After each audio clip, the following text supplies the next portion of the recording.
Lasser here, and welcome to the Author Spotlight. Make sure you say hi in the comments and tell us where you are watching from. Today, I am talking with the amazing Heather Hansen O'Neill. She is an international keynote speaker, behavioral expert, author of Find Your Fire, Teams on Fire, and the co-author of the new Amazon bestseller, Where's the Office? I love that name. Heather is also a two-time TEDx speaker and the host of the very popular podcast From Fear to Fire, and she is here with us today. Welcome to the show. Thank you, Karen. It is always a pleasure to have some time talking with you.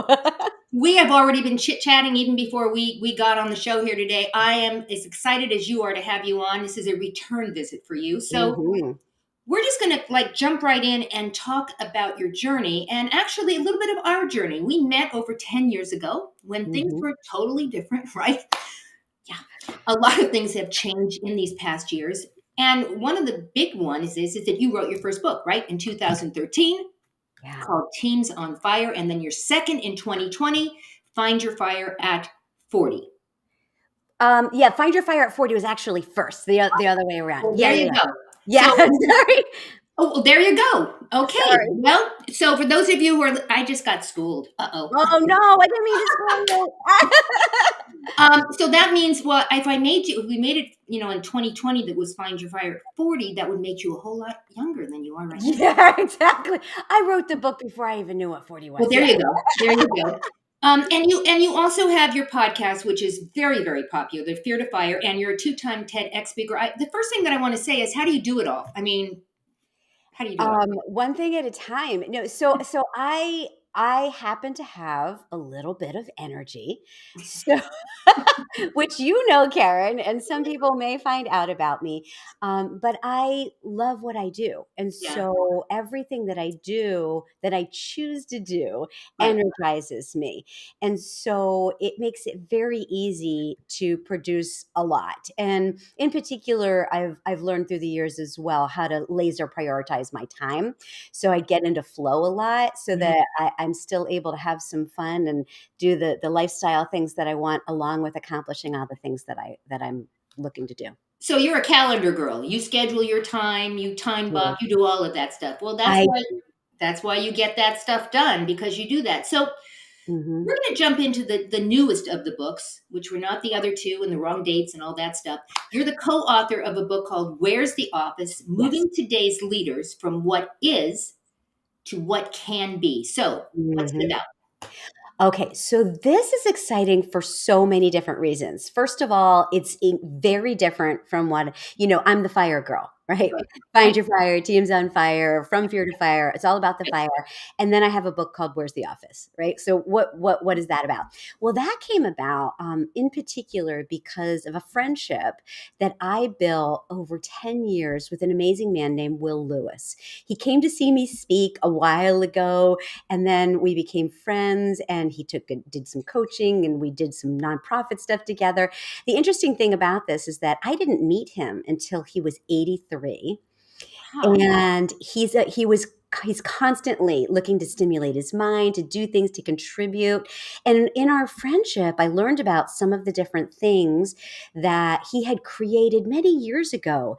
And it started to resonate with me as the pandemic came about, how one of the models in particular that he had created was called mind space, and it moves people from physical space to mind space. It's a tool, and it was so appropriate for this time, what we're all experiencing, that it started the conversation, hey, maybe we should write a book. And then we went more in depth with a lot of the other tools, but it's really based on the relationship and how the information was so incredibly relevant for what people are facing right now.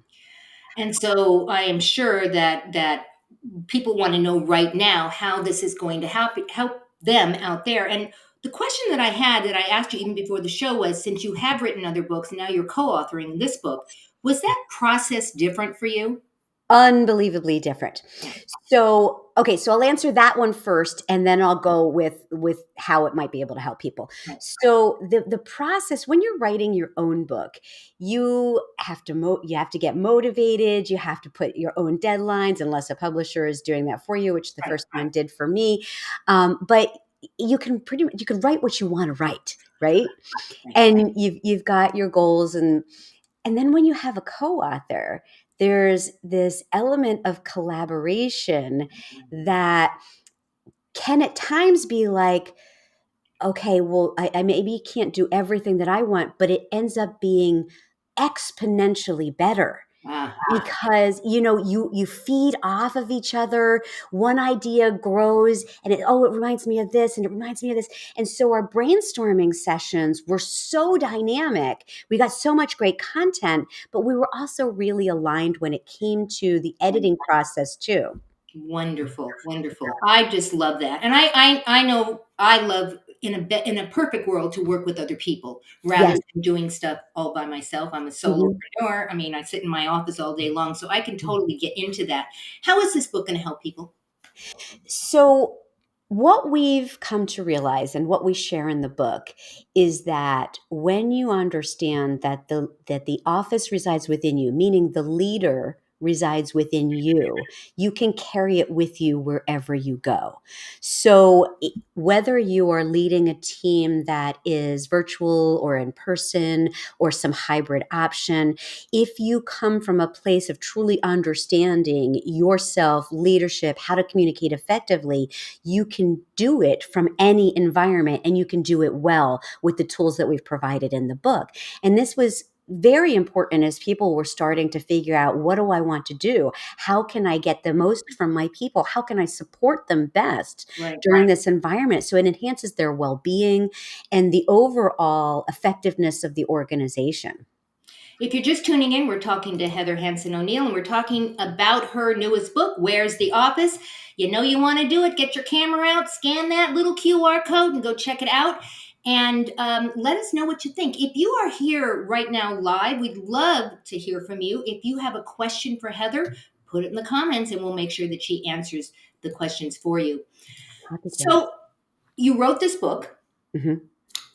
Um, Was it harder to write this book though?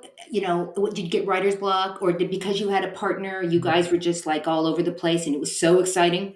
It was exciting, but then, we had the ideas, but then we had to go back and validate them because I mentioned that some of the concepts were from years ago.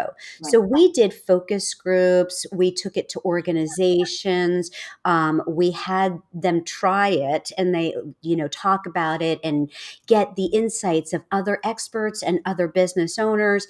And it made the book so much more enjoyable to write, but also so much more worthwhile because it's not just one point of view. It's been validated. You see what works, what doesn't work, and how it would fit in different scenarios.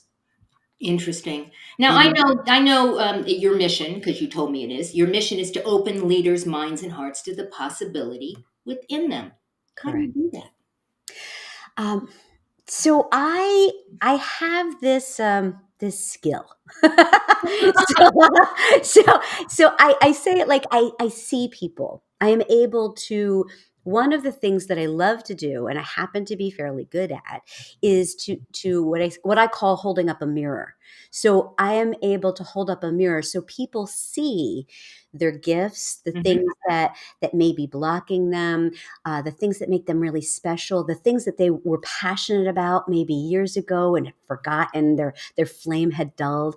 And so when we coach in that scenario, it brings out the best in them and it reignites what they're excited about. And it also helps to focus the next right steps, right? So we talk about in the book moving from what is to what can be. It Right. means you have to accept the reality of what is, which may be outside of your control, Right. but then own the changes that you do control, own how you respond to the changes. And it enables you to take responsibility for everything in your life. And it makes it's more freeing, it's more powerful, and you're able to get to where you want to go with your vision and your goals. It sounds like the light bulb then goes off, right? It's Correct.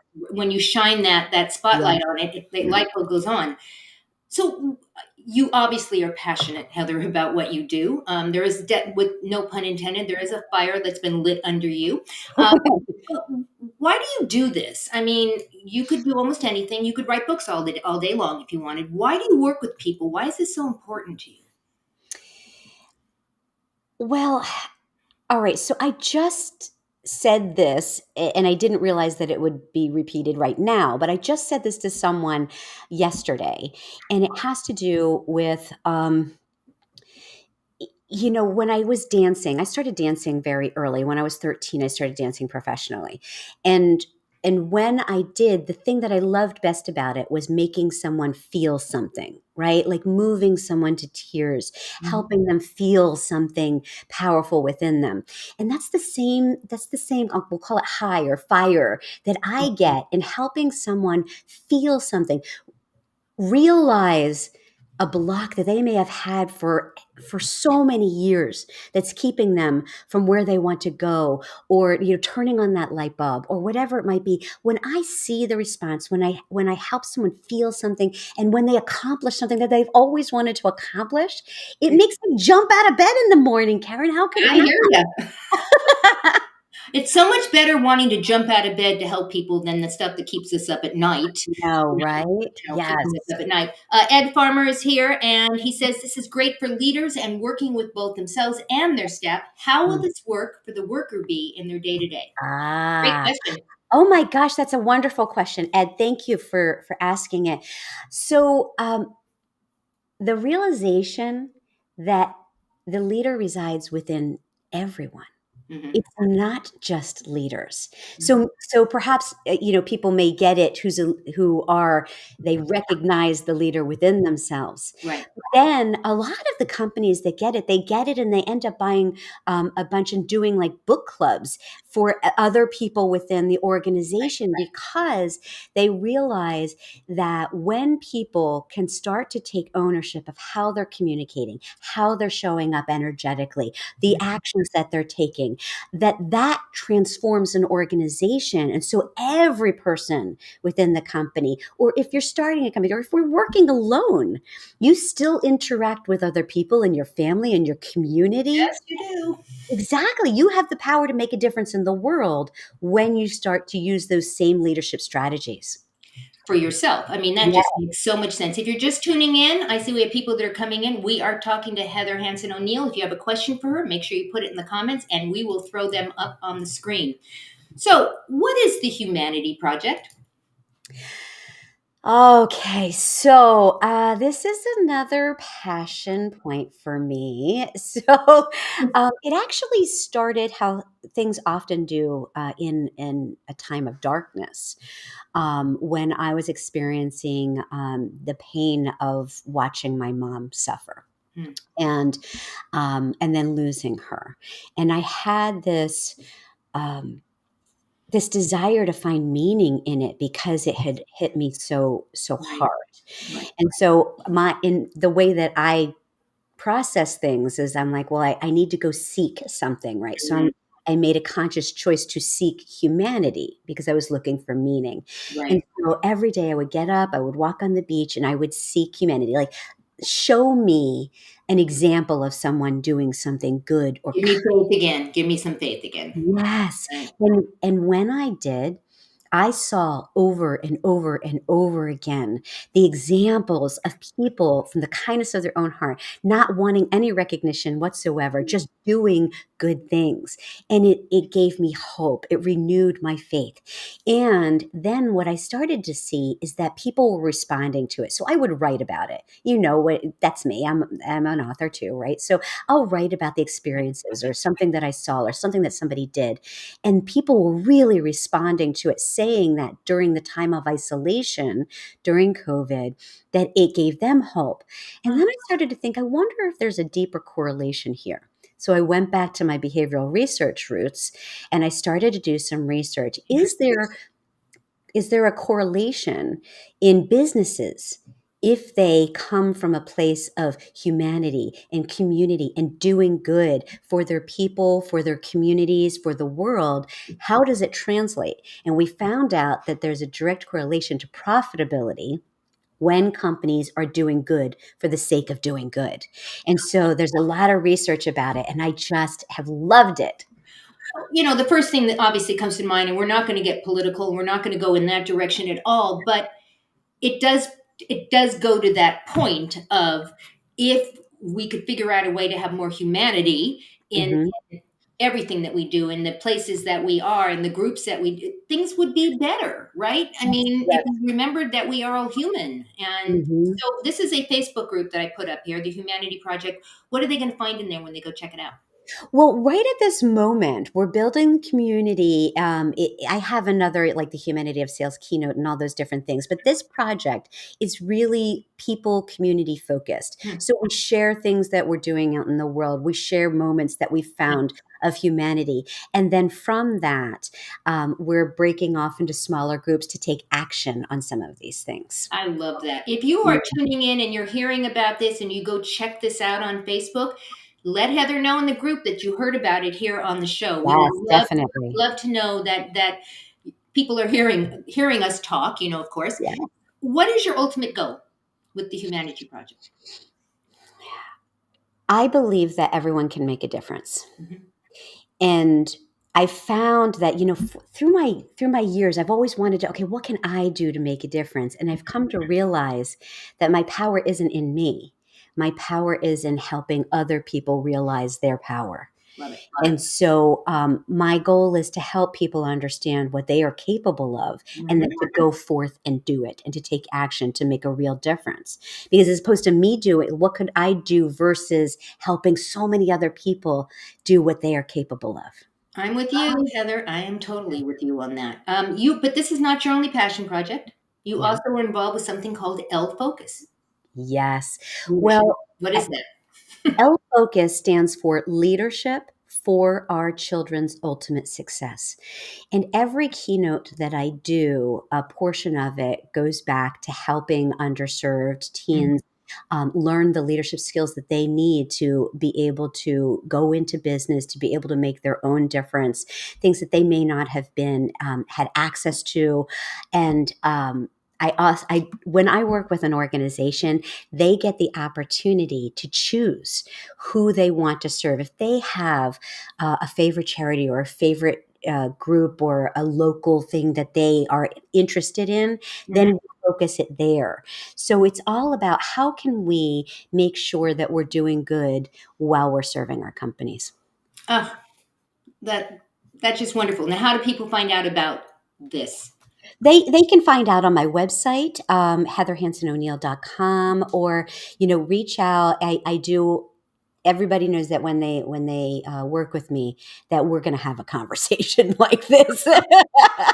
Exactly like that.